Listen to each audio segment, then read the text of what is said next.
So let's talk about the Eldar, or also known as the Eldari, which are a super hyper-specialized and very technologically advanced race of Elf. They were, as well, responsible for the creation of Slaanesh, the newest demon god. And how they do that? Debauchery on a world-ending scale. So back in the day, it was just Thorn, Zeech, and Nurgle. And the Eldar are very, very ancient, millions of years. These Eldar, however, have a bit of a sensory problem. You know, every kind of pain or feeling you have is a little bit amplified compared to the normal. However, with Eldar, as their race advanced so excessively, they became so self-reliant, and everything became so easy. There was no requirement for food production anymore, there was no shortages, everything was basically done. Everyone was so comfortable, and that comfort breeded this weird sedation, and that sedation breeded the requirement for more and more debauchery. Debauchery! Debauchery! Debauchery! When everything you have can be so easily acquired, you will end up down this road of pure debauchery. All of the senses the Eldar had that were so powerful, things like feeling, happiness, sadness, and just evil and good, all needed to be satisfied and satiated. And the desire to satiate these senses grew more and more with worse and worse debauchery. It started off with things like sex and drugs becoming so much more rampant because these are the first things you generally turn to when requirements for living are so easily accessible. It would get to the point that made Sander Cohen in Bioshock look sane. Alright, this is the kind of debauchery it led to. It was constantly satisfying and satiating these sexual and sadistic or masochistic fantasies that only elevated, and this was species-wide. People started going down darker, more depraved, and more violent paths as time went on. However, some people didn't entirely take to that. Some of the Eldar were looking at this depraved species that they had become and said, no thanks for me, dog, I'm good, and they bailed. These are the Crap World Eldar. They left on these giant continent-sized starships called Crap Worlds. They believed in learning the old ways of the Eldar and pushing away from this depravity and debauchery and going back to their main roots. And so they would segment themselves on these giant crap worlds far in the outer reaches of space. They even had this thing called the Webway. Remember what we mentioned about warp travel with the Imperium? Well, the Eldar had something way safer called the Webway. And the Eldar Webway is actually like a pocket dimension kind of thing. And in that pocket dimension, there were also more horrible, depraved groups and clans that would spend their time in there. And if you imagine debauchery was bad already, these were debauchery X10. So all of this continued, and it bloated until Slaanesh just burst forth. All that emotion, all that mental, well, thought processes, I suppose, all of this in such a condensed space. Don't forget, this is all being shot, all their souls as well, into the warp. All this depravity right into the warp. So what happened? Boom! Slaanesh was birthed and killed off 90% of the entire Eldar population. Untold trillions had their souls ripped from their bodies and their actual fleshy bodies devoured by Slaanesh demons. The entirety of the Eldar race was eaten alive and their souls consumed to the Prince of Pleasure. All of them got fucked up. It was so bad that it literally ripped a warp hole into the fabric of the Materium called the Eye of Terror. That's literally this like quasi-horrifying gateway portal from the Materium and the Immaterium right next to Cadia. And it is horrifying. So this Slaanesh, also known as She Who Thirsts by the Eldar, slaughtered the entire population, except for a couple. Those in the craft worlds were actually not affected by this, as they were so far in the reaches of the galaxy, that crazy crack that birthed Slaanesh only affected the ones in the center. So these craft world Eldar were able to escape, but Slaanesh got their sights on them. Every time an Eldar will die, their soul doesn't just pass into the warp naturally. It goes straight to Slaanesh, craft world or not. One of those people in the Webway. Well, imagine that giant birth happening, but they were only able to just barely get a grasp onto you. Slaanesh was just barely able to hold on. These people are the Dark Eldar, or also known as the Drukhari. The Eldar population right now is so massively small. It is minuscule compared to any of the other most of the other populations in the universe. The Eldar are consistently having issues trying to get their population up because as their souls are constantly being hungered by from Slaanesh, they realize their entire species is doomed. And they understand it very well. Since the time of the fall, our race has been haunted by what we, in our reckless pursuit of hedonistic indulgence, gave birth to. Though our dreams once overturned worlds and quenched suns, we are now but fitful shadows clinging to the edge of existence. All the stars in the sky cannot blot out the hateful glare of the red moon's eye. The birthing place of the great enemy pulses with all the malice of a demon that is dreaming, casting its shadow over all we have ever done and all we ever shall. Every twisted strand of fate and casting of the runes leads me to this time, to this place, and it is clear that the final battle awaits me at the ancient Chrome world. A conflict the likes of which has not been seen since the Monkai warred amongst themselves and their corpse of a seer fell to his traitorous son. Is coming, and all my steps lead towards it, no matter that I walk other paths. I see the stars stained red with the blood of the Monkai, and though their wars do not concern me, I would gladly let them destroy one another. I know that to avoid this fight is to condemn my race to inevitable doom, and though all I see is darkness, I know that I will not flinch from my destiny. And now let's talk about cute plastic models. Bro, I'm straight up not having a good time.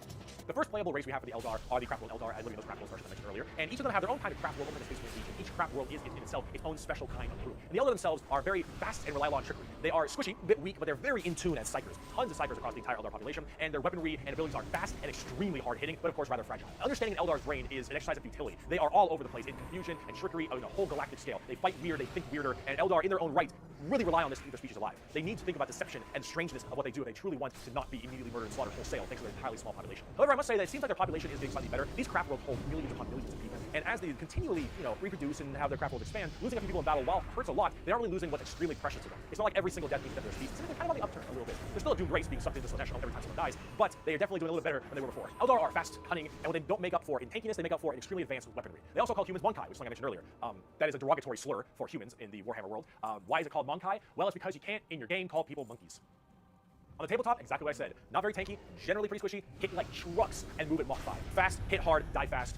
Exactly how it sounds. It was good for a very long time, too. We bring only death and leave only carry-on. It is a message even a human can understand. Eldar. So, Drukhari. Let's talk about the Dark Eldar.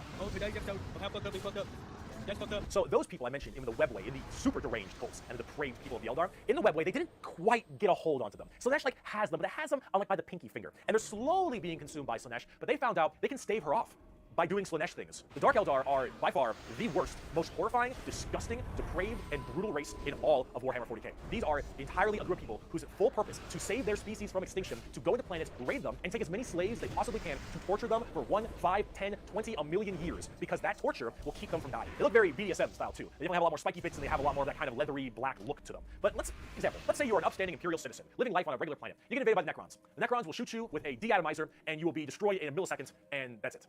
Not the worst way to go. You are invaded by Chaos Marines or something. You take a bolter shot to the head or a chain sword across your stomach and you get cut in half. Painful, but not the worst. The orcs arrive. They beat you to death. Hurts, but you know, whatever. Tyranids, they eat you alive. Rough. The Dark Eldar. The Dark Eldar. This is going to get a little graphic, I apologize. You pray you die. You don't. You are instead taken as a human slave. Your life will be endless work and agony, 24/7. They will make sure you cannot die, as your pain satisfies them. They will hook you up to all manner of torture devices. They will inject pain-based, like, stimuli drugs directly into your nervous system. They will slowly run razor blades across your skin. They will fillet you and pull out your teeth and your fingernails one by one. They will remove your appendages and your skin and wait for it to grow back so they can do it again. They will murder and torture and use the R word, it rhymes with grape, your entire family in front of you, and do the exact same thing to them. You yourself will also be rhymes with grape anywhere and everywhere possible, and this will occur for 20 years until you are no longer satisfying to them. And then you will be contorted, crushed, and twisted into some form of trophy, a fleshy trophy, or a ring, or a couch, or a TV stand, or perhaps a wonderful hat, while you are, of course, still alive and breathing, and you will become a moaning, fleshy trophy for eternity. And that is what happens when you are taken by the Dark Eldar. They are the most depraved, most horrifying race in all of 40k. They look the part, and they do it so they all don't die. They are literally forced to do this, because if they don't, Slaanesh's grip will get harder, and they will have their souls pulled away. So long as they keep doing this, Slaanesh is like, you're doing good, man. You're doing solid. You keep that shit up, you elf-eared bastards. That's Dark Eldar, that's Drukhari. They are horrible. On tabletop, they're actually kind of like Eldar, but more extreme. They are even squishier than the Eldar, but they hit generally even harder. Fast attacks, skirmishers, really quick speed, like get around them, do a lot of damage, get away kind of stuff. That's mostly Dark Eldar. Look up the definition of grimdark in a dictionary, you'll find a picture of the Dark Eldar. And a quote from Mr. Vecht. We are the lords of despair, masters of terror, dread and agony are our meat and wine, and they are plentiful indeed. Dark Eldar. Talk about the Harlequins. Clowns. What's the matter, Eddie? Don't you want to have some fun? The Harlequins are a bizarre race of Eldar. They're demonic clown performers. They're like a weird mix of Sander Cohen from Bioshock and Jin from League of Legends, but in a more clown theme. They're artists of death and perfecters of their craft. They do not belong to Craft Worlds or any of the weird Drukhari people. They guard something called the Black Library, which is this giant tome of never-ending knowledge deep in the heart of the Eldar webway, and also guarded by their god named Kegorok, I believe is how you pronounce his name. He is the laughing god, but it's the Eldar's laughing god, and these are the Harlequin clowns. These are Eldar clowns, okay? So imagine the things that an Eldar, these depraved individuals, would find funny, and this is the god of that. It's a horror clown. These are gods of horror for us normal people. For them, they're like, oh, it's so funny. They're all dying horribly. They're very bizarre and difficult to describe. They've escaped the ruinous powers of Slaanesh somehow, but their main thing is guarding that Black Library. And the Harlequins they're demon clown performers. They're barely any models on the tabletop. They're good at melee. They're demon clowns. I'm not sure. I got a quote. It is too easy for an Eldar to embrace the obscene virtues of chaos, for Slaanesh is nothing more than a manifestation of the Eldar mind in its most wild and unconstrained form. Human morality is meaningless to the Eldar, and to the dark side of the Eldar mind, all life is to be expended at a whim. Cruelty and generosity are but the impulse of a moment. Beauty and sensuality are virtues that can be expressed in bloodshed just as easily as in song. To an unfettered Eldar mind, there is neither sanity nor madness, but merely a wave of perfect existence fulfilled by its own savage momentum. They're very strange. The Harlequins, Drukhari, Eldar, they are an anomaly that make humans seem completely easy to understand in comparison. They range from rekindling their civilization to horrifying murder and also clowns. They're all over the place, but honestly, they represent quite well and are rather interesting, especially with the whole Slaanesh murdering everyone bit. So, yeah, hold on. Now, bugs. Why are they following me, Mom? They're following me. These the bugs. The bugs. The Tyranids. Now, you want something a little more fun, a little more simple than all this crazy Eldar shenanigans? Let's talk the Tyranids. They're bugs. They look like Zerg. Hell yeah, they look like Zerg. You want to know why they look like Zerg? Because they were actually supposed to be what Zerg were. Apparently StarCraft was supposed to be a 40k game in the beginning, hence why they look so much like Eldar, Zerg, and the Imperium of Man. Like, kind of Space Marine-y. Those Marines, huh? They look a little bit Space Marine to me. Maybe. I don't know. You really fucked up on that one, Games Workshop, didn't ya? Tyranids are a giant infestation of unfathomable proportions. These are giant, extremely bio-advanced hive mind organisms that are basically all about absorbing as much biomass as they possibly can to evolve and mutate, to be extremely potent and powerful, and kill and eat anything in their path. They are probably the least evil faction in all of 40k because all they want to do is eat shit. They want to nom the entire galaxy. They hangry and we food. Also, this Tyranid hive mind has a presence in the warp. In fact, Tyranids in their own right have a massive presence in the warp. They have a thing called the Shadow in the warp specifically, where when they are coming in to invade a planet, they have this weird ability to kind of cut off the warp on all the psychers on that planet. And how do you get help across the stars? Well, you need the warp because you need that for interstellar travel. So with people unable to call for help from Tyranids, these are easy pickings. And an entire giant Tyranid hive fleet comes out of orbit and just will massacre, absorbing all that biomass and turning them and all of their other Tyranids into even more advanced monsters. They come in so many varieties too, all based on what is important. Tiny little Ripper Swarms for scouting and letting little dudes eat people up, to the Hormigons, Termagons, and Gene Stealers, all the way to the Hive Guard and Exocrines and the Swarm Lord, to Hive Tyrants and their giant battle fleets, and even something as crazy as the Hierophant Bio-Titan. The Tyranids come in all forms and sizes depending on what they require. They are extremely good at anti-biological weaponry. There's no way you can plague them or light them. They have extremely strong armor, carapaces and such. Tyranids are nigh perfect organisms and are pretty spooky when it comes down to how they handle all of their genetic material. Keep feeding them, they'll keep evolving. They keep on creating new horrifying organisms to spread across the galaxy. And you know what the most terrifying part of the Tyranids is?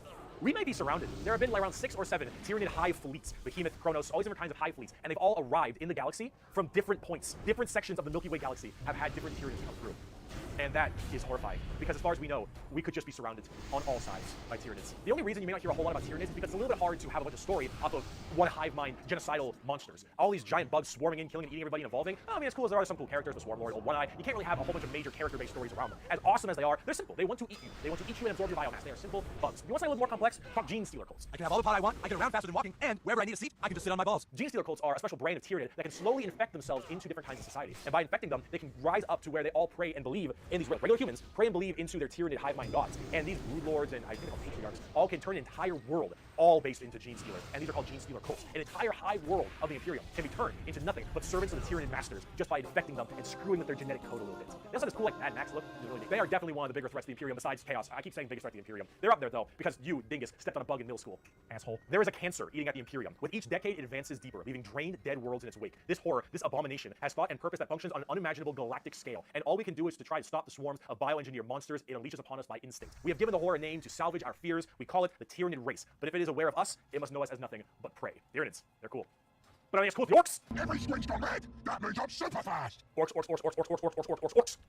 I love orcs. So, yes, the green monsters, the green hide, the green skins. These orcs, they are in fact a race in 40k. The orcs are as exactly what you expect them. They have archaic weapons, they're big boys, they have axes, and they have big old teeth, and they want to kill everything, and there are so many of them. The only reason they haven't taken over the entire galaxy is they can't stop murdering each other. Orcs are so cool. Orcs don't have philosophy. Orcs don't have existential crisis. What matters is who's the biggest orc. You listen to that guy, because he's the biggest orc. He big orc knows best. You win through the power of imagination. Of all the races I have battled throughout the galaxy, the orc is the hardest to comprehend. They wage war with machines that should not work, care little for strategic gains, and are just as likely to slaughter each other as the enemy. How does one battle an enemy that defies